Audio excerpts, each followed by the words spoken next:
Kia kuni water me United virar tari wapa ramahana tika echo renew ki puntain heya me kargatan virar tar ta hapusta wa kawayer paniere y yar tar ka paniere kere yatsu te tuyuka te miewer men ke te toka erwa tu put tawa kurratu put tawa kumar yeto tamar kename ya rekatia yir men ke yus muta pukatia yir me tam tak mana tu sirte ko tene yuria ik tiyat mayar me tamar hika hakwa te mamune ka katiwa na keriwa katiwa iyar hapura kuyineri tutu iki wa kawa tutu iyar terka tukonania arkat hayewen ki arkone yini ke mutar puta kata anas karkuri potari chua iki tatu sima ki hat mete uyuriar katira me mutayar ke titurar me potari.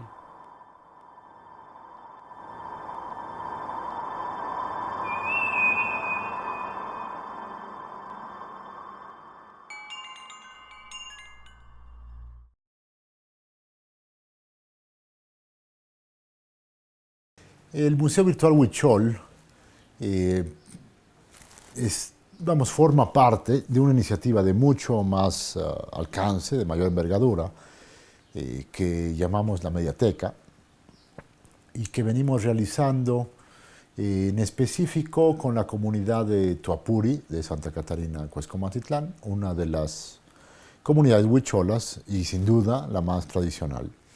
Este museo virtual consiste en una serie de videos, son 16 capítulos, en los que se describe, en los que se narra, en los que se interpreta las piezas más representativas de la colección que hizo Konrad Preuss hace un poco más de un siglo en su célebre expedición a Nayarit. Tiene como propósito hacer accesible entre las comunidades huicholas uno de los acervos más importantes que existe en todo el mundo sobre su propia cultura. Es un catálogo hablado. En ello, o para ello, un cahuitero, un anciano, sabio, chamán, interpreta las piezas. Tiene en su mano una pieza y va describiendo a qué se refiere o por qué se hizo, acompañado de un huichol más joven, que es maestro de escuela en la sierra, y por lo tanto, como profesor, pues tiene más claro el enfoque pedagógico que debe tener el catálogo, y así van haciendo una conversación entre ambos, ¿no? El maestro va haciendo preguntas y le va sacando al anciano toda esta información, todo este conocimiento, todos estos saberes, pues que están ahí adentro, están imbuidos en la pieza. Y así se va narrando cosas, pues quizá, o descubriendo esta colección, descubriendo estas piezas, ¿no? Y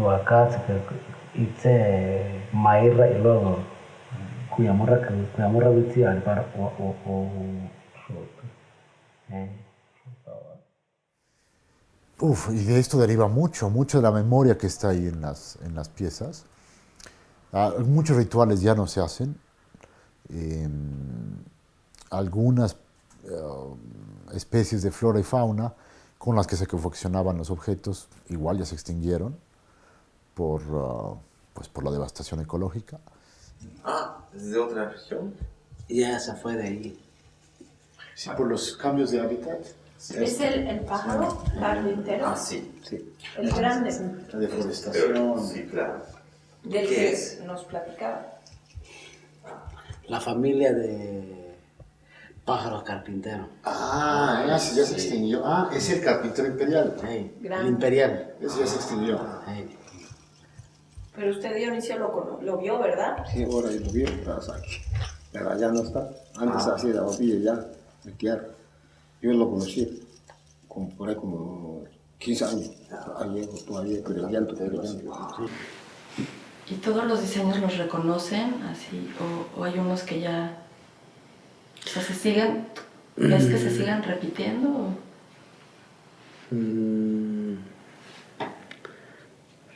Pues ahorita ya no existen, ¿eh? Pero sí lo reconoce, él sí lo reconoce, o sea, yo también lo reconozco, ¿no? Que sí. Porque yo vi esos tejidos, que ahora ya no existen más que algunas cositas, algunos tejidos. Los diseños ya no existen, ¿no? El tejido tampoco. Ha cambiado mucho. Y los diseños se han perdido. Sí. ¿Y el material sigue el mismo? O sea, esos son de algodón, son de lana, pero el resto es de algodón, ¿o cómo? De algodón de que hacían allí mismo. Es que había mucho algodón en la sierra, que ahora ya no hay. Ah, Sí. Yo todavía me acuerdo que en San... que yo me acuerdo que... Antes tenía mucho burrado, eh, ahora ya. Es que le Pero se sembra, cultivaba. ¿No? sí se cultivó, se sembraba. ¿Por qué ya no? porque siempre les abrieron la Pues, catiola. Ya todo lo industrializado que viene de afuera como que empezó a dejar todo, ¿no? o sea, las que se hacen hoy son de algo industrial. Sí, pues ya industrial, ya. Sí. Sí. También el Sí, estilo por de- ejemplo, la bebida, el tuche se dejó de hacerlo cuando ya llega el tequila industrializado. Ah, ¿Sabes? Entonces cada vez su economía es más deficitaria, sí. porque cada vez producen menos cosas locales. ¿Sí? Cada vez va a ser más pobres. Sí, claro, Porque todo se tiene que comprar. de afuera.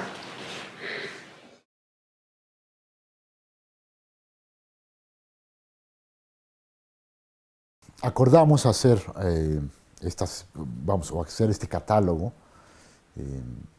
de manera audiovisual, usando herramientas audiovisuales, dado que el huichol es una lengua oral.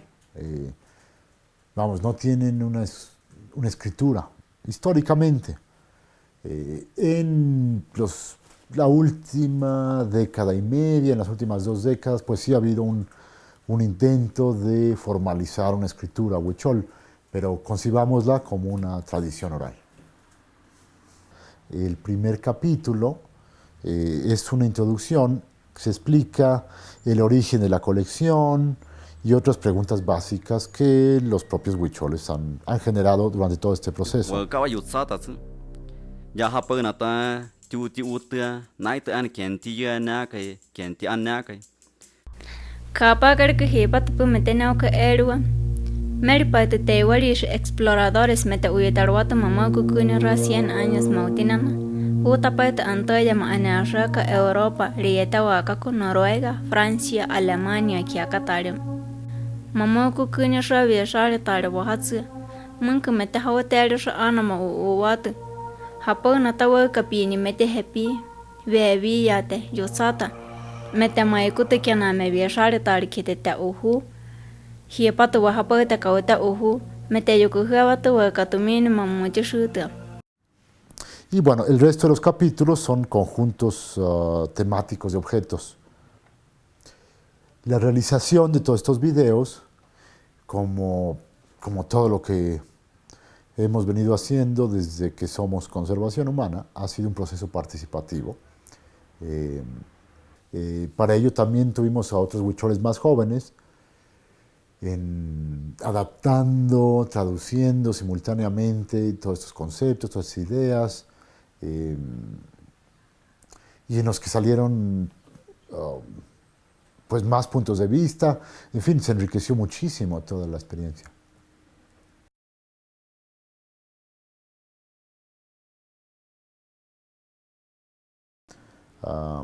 La colección Huichola está compuesta por grabaciones de audio. En aquel entonces se usaba el grafófono.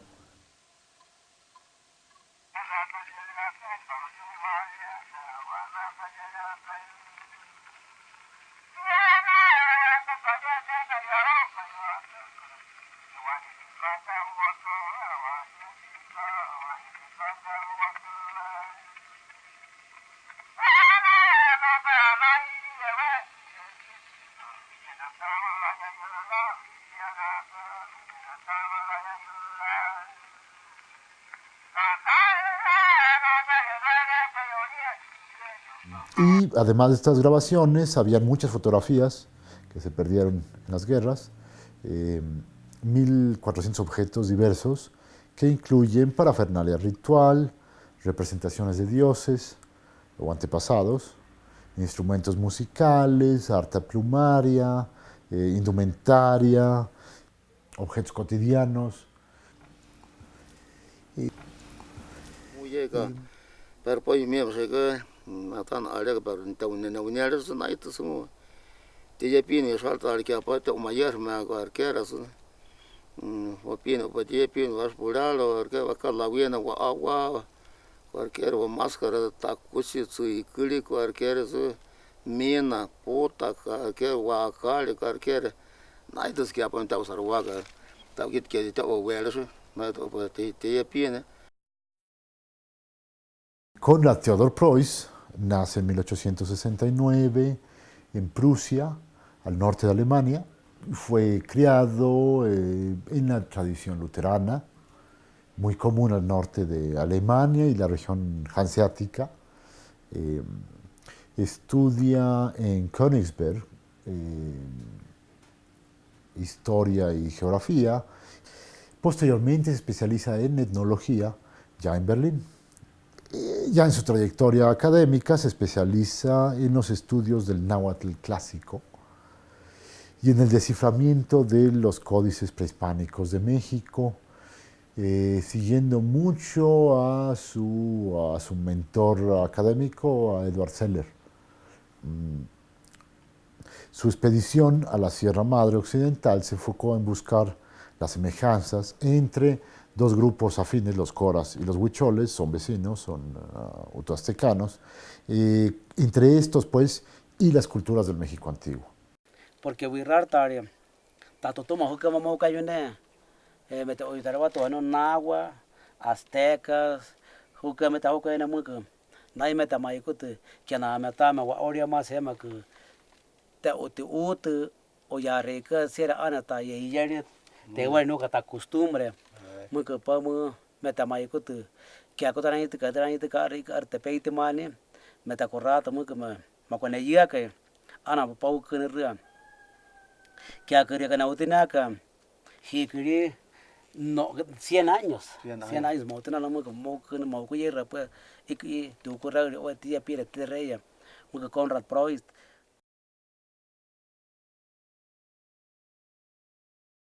El Museo Etnológico de Berlín nace de la colección de arte de los reyes prusianos. Desde su fundación en 1873 ha sido pues, uno de los museos más importantes de este género, del género etnológico. El museo no es un museo antropológico o de antropología ni de arqueología, sino etnológico. Y como tal es de los principales en el mundo. Es interesante que la colección de piezas arqueológicas mexicanas en Europa, más relevante, más importante, es la que tienen ellos, la que tiene el Museo Etnológico de Berlín. Hubo el Museo Etnológico de Berlín, Kawati Pina, Wana Kiakari, Anai, Kuekenya, Wana Muma, que me tocó acá. Huirartare o te rata indígenas.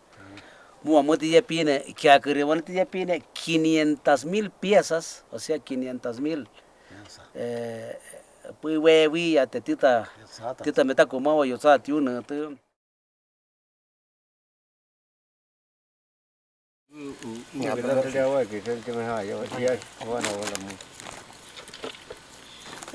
Las sociedades indígenas que conocemos hoy en día como los huicholes conforman una de las culturas indígenas que ha sobrevivido con mayor vitalidad en el continente americano. No nos ponemos de acuerdo, ni ellos mismos, cuántos son. Digamos que son 25.000 huicholes, hablantes de esta lengua. De ellos, 18.000 más o menos viven en el núcleo principal, que son las comunidades arriba de la sierra, o que están asentadas en la sierra. El resto están diseminados en Tepic, en Santiago Escuintla y en otras localidades de Nayarit. Otros están en Zapopan, en Jalisco, hay algunos en la Ciudad de México, en Zacatecas hay otros tantos. La migración que en las últimas décadas se incrementa, lleva a algunos a cruzar el Río Grande. La fuerza principal de su supervivencia, de su reproducción cultural, es la tenacidad colectiva para cumplir con las tradiciones ancestrales.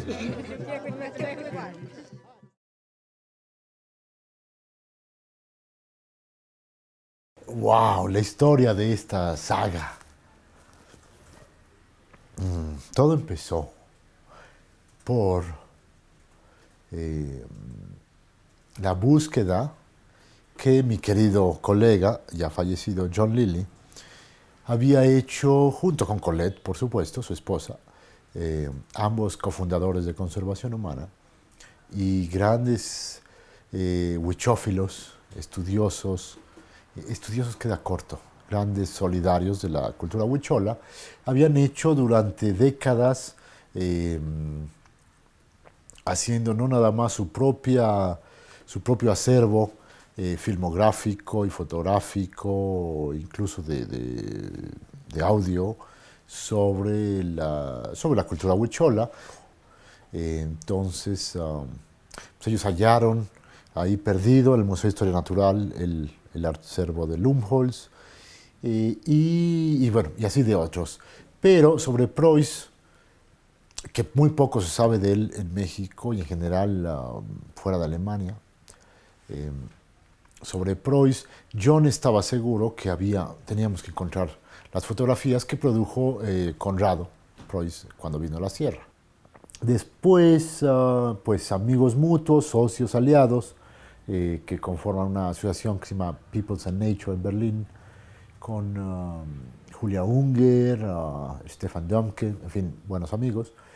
Ellos nos lograron o nos ayudaron a identificar la colección en el Museo Etnológico de Berlín.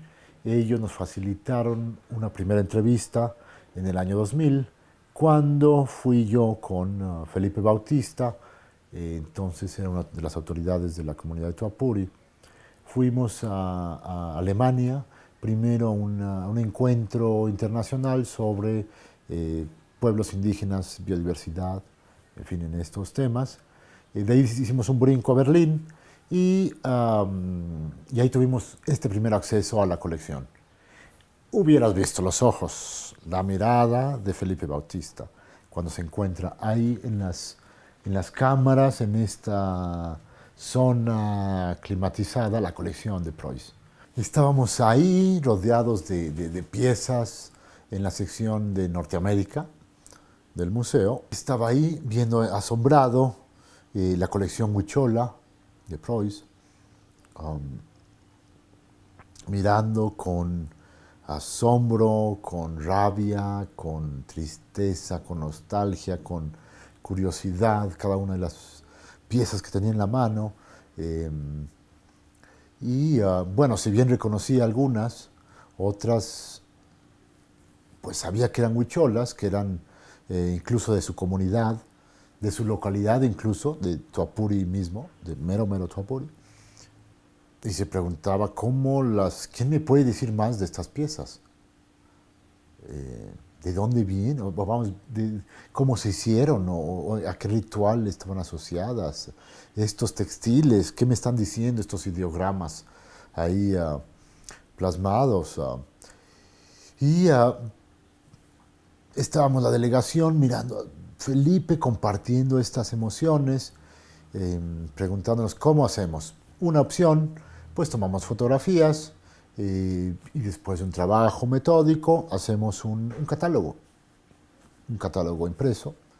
No es suficiente, por lo que ya dijimos, que muchos huicholes no leen o no escriben. Y en eso volteamos a la cámara de video que teníamos ahí registrando la memoria del evento, de este periplo, de este viaje. Y fue ahí que, mirándonos a los ojos, nos vino la idea. ¿Por qué no que venga unos ancianos y que ellos hablen frente a una cámara de video de qué se tratan estas piezas? Este fue el origen realmente de esta serie de videos Museo Virtual Huichol.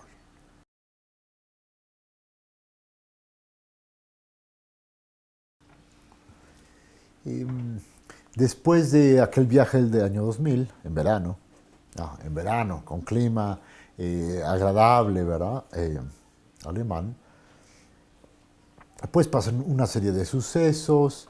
Nosotros, Conservación Humana y Tuapuri también, trabajando en agrandar la reserva de Wirikuta, vi una serie de sucesos, ¿no? Que no tienen fin, siempre de amenazas en la sierra o en todos estos territorios y muchas otras peripecias, complicaciones con burócratas políticos. Sumado a esto, íbamos madurando la idea. En especial en la comunidad de Tuapuri, las cámaras de video no son muy bienvenidas. Pero bueno, después de una reflexión ahí adentro en la comunidad, hay un acuerdo y se designa finalmente a Dionisio como cahuitero principal, ya con una idea más clara, ya con un acuerdo con el museo, al menos un acuerdo básico.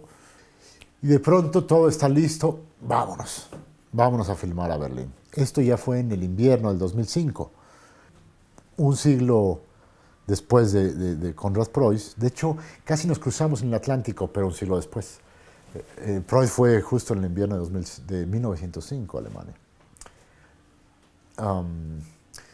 Pudimos, claro, con base en experiencias previas, llenamos una maleta de tortillas, al menos tortillas de la ciudad. Ya no se pudieron conseguir tortillas huicholas, las mejores del universo, desde el Big Bang. Tortillas, frijoles ya de la olla, en unos ziplocs. Entonces llenamos una maleta de chilitos, frijoles, tortillas, una maleta entera de esto. Ahí nos vamos, nos trepamos, llegamos al Charles de Gaulle, un vuelo fantástico. Dionisio, que es cantador, como maracame, como chamán, en fin, es como cantador. Uno de sus actividades principales es traer la lluvia. Entonces ahí íbamos volando, cruzando el Atlántico, el norte del Atlántico, y recuerdo fascinado cómo Dionisio, viendo las nubes por abajo, cosa que nunca había visto, explicaba, así esto en el atardecer, ¿no? Quizá íbamos arriba de Groenlandia, y Dionisio explicando cómo él canta al viento para que mueva las nubes, para que traigan las lluvias. Pero bueno, fue un momento fabuloso. Llegamos a Charles de Gaulle, como se llega en esos vuelos transatlánticos, trasnochado, jet lag, en este aeropuerto hipermoderno. Ahí hicimos una escala, de ahí tomamos el siguiente vuelo a Berlín, en el que también iba cubierto de nubes el vuelo. Y por supuesto Dionisio juró que cruzábamos otro océano. Hasta la fecha creo que no me cree que entre París y Berlín sobre todo es tierra, no hay un mar de por medio. Pero bueno, con esa ilusión así llegamos a Berlín. Al bajar del avión te encuentras con que estás abajo cero. y así empieza la filmación. Tama se tapa ya que si que por mañana que na me para que Felipe Bautista hanya kai tama tar tapa ya que Dionisio mata rapata ohuri teria ka que acarpo otaji con eso que te meta o firmar o rapatsie te bueno que te poco misionar o atsie o virar que no que te potana área muy como te pago que es que hace que sabe jolate anaka are Dionisio mater muy que aviones de panco viste Ciudad de México y luego toma pues te pata en Berlín Alemania na mai na pa hema que Dionisio coraco mai que van que na mai ya te ka rere que te pe que te man escola ha te que pa ubilla que mua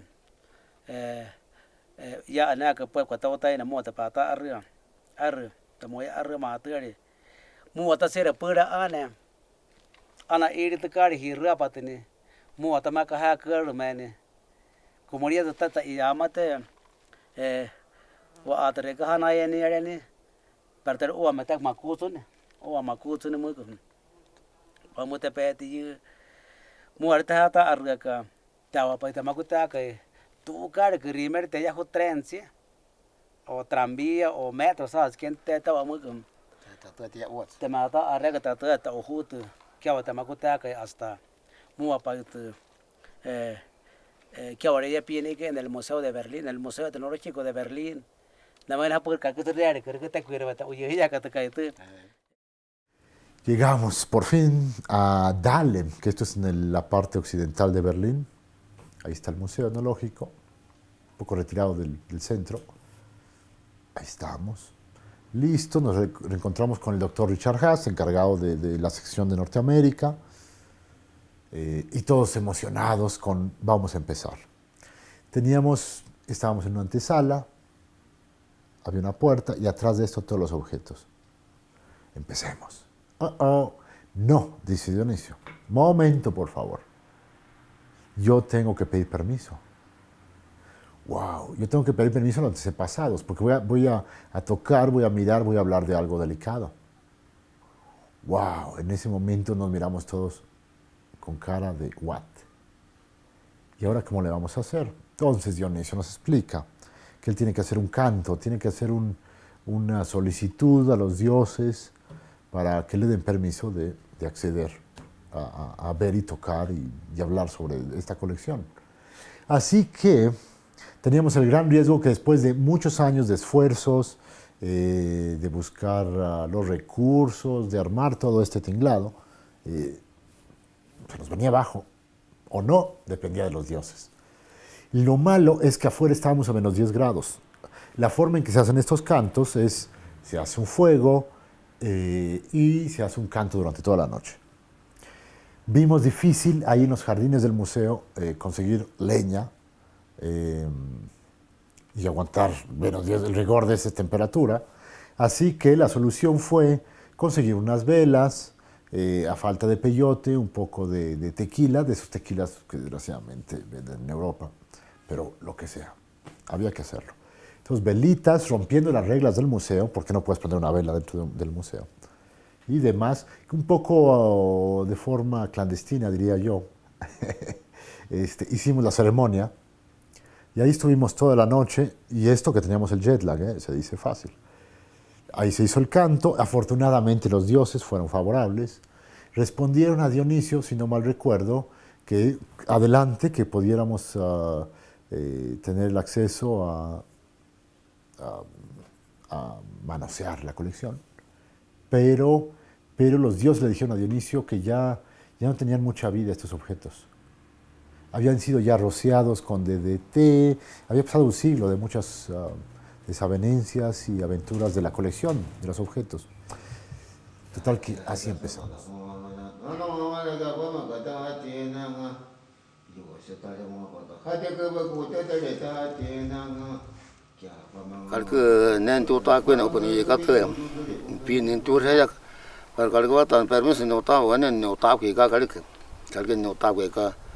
Pero eso estaba de que tú le das tu sin guapín o por su pular o a cutune cualquier o su cule huellas, dioses, guapien, upatiepe, ni tú se galque. Pero eso es 2 horas no estaba galque. Ya por fin, al día siguiente, o quizá fueron 2 días después, creo que necesitamos un día para recuperar de esa noche sin dormir, después de 2 o 3 días de viaje, empezamos la filmación, que era encontrarse primero en la mañana con un solo baño para todo el equipo de filmación, después salir a la calle, no caerse con el hielo en el pavimento, y después, pobre Dionisio, sufría horrores con las escaleras eléctricas del metro, entonces teníamos que buscar escaleras normales para bajar a tomar el metro, le daba pavor. Dionisio, un personaje bravo, aguerrido, pero las escaleras eléctricas, créeme que le costaron. Y bueno, después de horas llegábamos a Dahlem, a las orillas de la ciudad, y así empezábamos todos los días.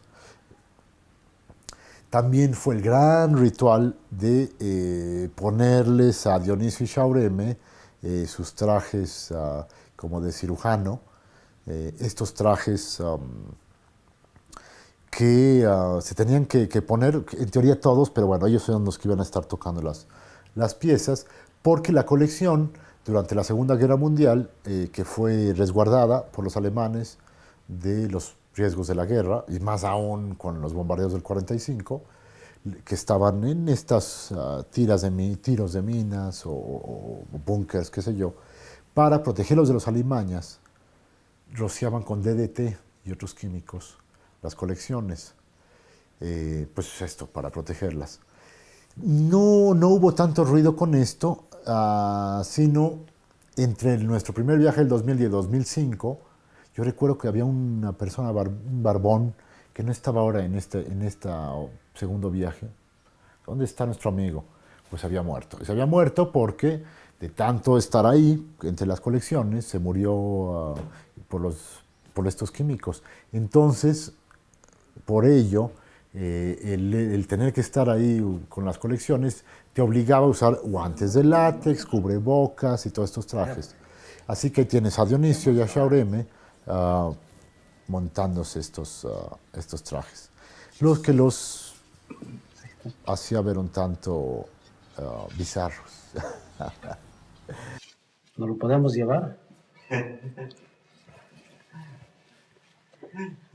No digo nada. A ver si le queda.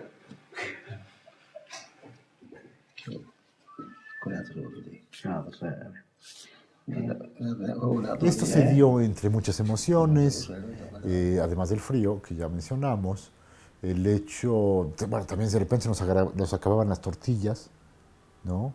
O los frijoles, Dionisio se ponía de mal humor, compensado también por las cervezas alemanas, eso ayudaba mucho.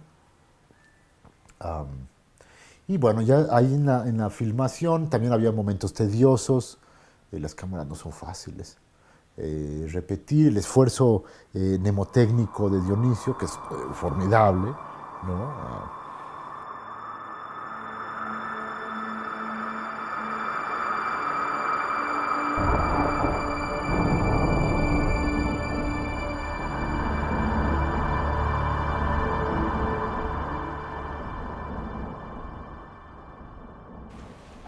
Ya.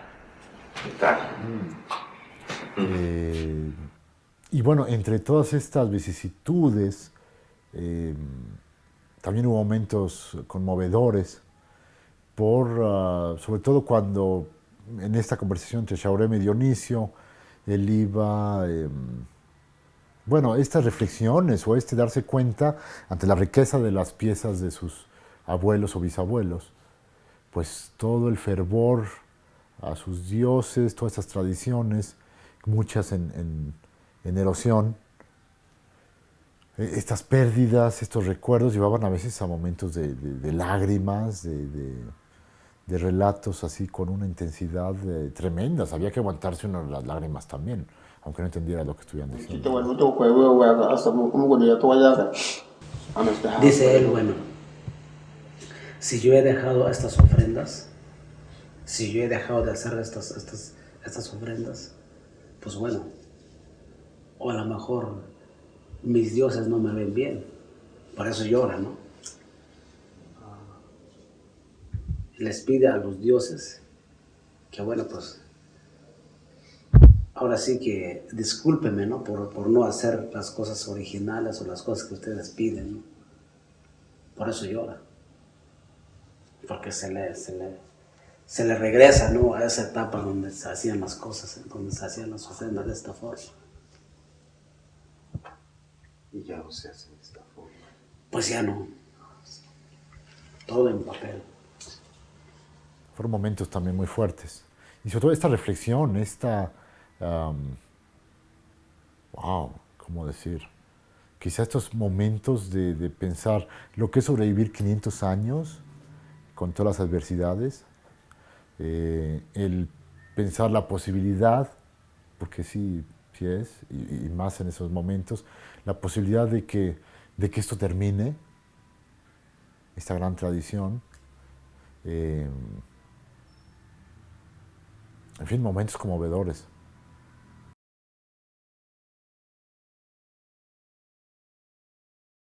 Terminamos la filmación en Alemania, felices también, te digo, hubo momentos también muy, muy buenos, aunque la editora lo corte, pero no podemos dejar de lado el momento en que una noche después de filmar, en donde nos estábamos quedando a dormir, Dionisio, harto de que todos los alemanes lo vean con sus trajes elegantísimos, pero siempre extraños en Berlín, Dionisio decide salir a tomarse una copa y relajarse vestido de civil. Para ello habíamos conseguido estos underwears largos de invierno para Dionisio. Y él pues pensó, pues esto es ropa de Tewari, esto es ropa normal, ¿no? De occidental. Así que me escapo yo y oigo atrás de mí unos pasitos en la escalera y volteo y Dionisio, mi compañero, que también buscaba solaz y un poco de tranquilidad, vámonos a la cantina, amigo, vámonos, ¡pum! Entonces, pero cuando baja las escaleras me encuentro con Dionisio en underwears blancos, muy digno y muy, con su chamarra, eso sí, dispuesto a salir a tomar la copa. Pues nada, mi amigo Dionisio, perdón, pero esa no es la manera. Así que ya fuimos y le conseguí unos pantalones a Dionisio. Ese fue un buen momento. Las meseras también fueron motivo de muchas risas. Las cacahuateras. Y después de todo esto ya regresamos a México y pues también fue una larga espera de tratamientos de postproducción, de ver cómo poder realizar esto, de tener los tiempos en las agendas de Dionisio, de Shaureme, del resto de la comunidad, de nosotros, recursos, etc. Así que así transcurrieron los años, también de problemas y logros con otras frentes en este esfuerzo para la sobrevivencia y conservación de la cultura huichola. Cuando llegamos al año 2010, habiendo intentado en años previos también resolver varios problemas de postproducción, sobre todo inherentes a que todo está en huichol. Así que en abril de 2010 hicimos una serie de entrevistas adicionales, pudimos tener el momento con calma allá en la sierra, con paneles solares, alimentando computadoras, proyectores y demás, el tiempo de todos, y pudimos calificar el material bien. Habíamos, insisto, hecho intentos antes, entonces ahí calificamos el material y ya resolvimos bien la estructura de toda esta serie, con otros huicholes también que participaron en los contenidos, en la orientación que había que hacer en todo esto, y bueno, y aquí estamos.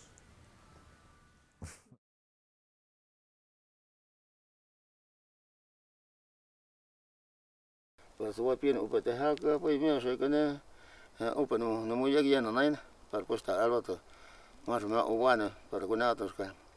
Ne ya la incluye levantan que tú en el para ahora tú si nos vamos en el se cuenta en acá. Pues voy a pedir un poco de agua, pues me hace que no muy ya no hay, para pues estar algo todo.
de vale, como yo